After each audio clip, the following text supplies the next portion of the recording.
This is the Nix, a hill at the center of the Greek city of Athens. 2500 years ago, Athenians would gather on this hill and participate in their ecclesia or assembly to discuss and vote on political matters while looking up at the Acropolis, the religious center, and the Agora, the social and economic center of ancient Athens.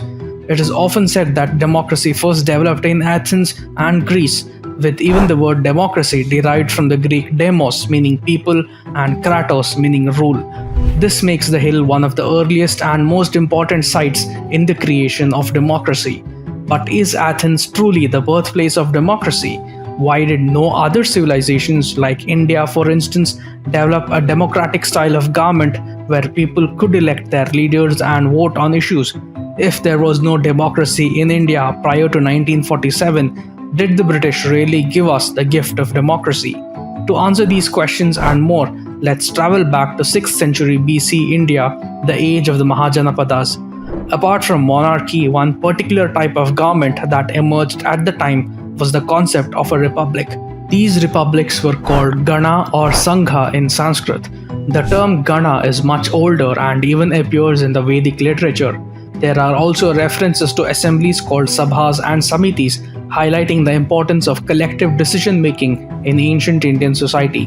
By 600 BC, the Ganas or republics were ruled by clans or tribes. The Buddha, for example, was born in the Shakya Republic, which was ruled by the Shakya clan. The Buddha himself was born as Siddhartha Gautama to Shuddhodana, the ruler of the Shakya Republic. Other republics like that of Malla or Vajji were ruled by several clans or tribes together. These Indian republics were ruled by a supreme assembly consisting of both the old and the young, which frequently met and took decisions on issues such as war, trade, and other matters. The assembly would also elect a head of state as their leader. Now let's consider the Vajji Republic, which was situated in the region of present-day Bihar with its capital at Vaishali. The ruins of Vaishali still stand today but are much changed by the ravages of time. Vajji was ruled by 8 to 9 clans and chief among them was the Lichavi clan. In the spring of every year, the leaders of these clans would meet at the Senate house called the Santhagara and elect a head of state. The Santhagara is where all matters of state would be discussed and decisions taken. According to Buddhist sources, decision making in the Vajji Republic was quite similar to how democracies function today. The assembly would meet, discuss, and pass resolutions. Members would vote on issues. The voting was done by ballots, and the votes were counted by a special officer. Rules were also laid down on assembly quorum, absentee voting, etc.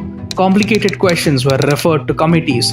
Tribunals and courts were also appointed to pass judgments in criminal and civil matters. The Buddha was supposedly so impressed by this that he adopted this republican system for his own Buddhist Sangha. Vajji had a well-organized military which played a crucial role in protecting the republic from external threats for centuries.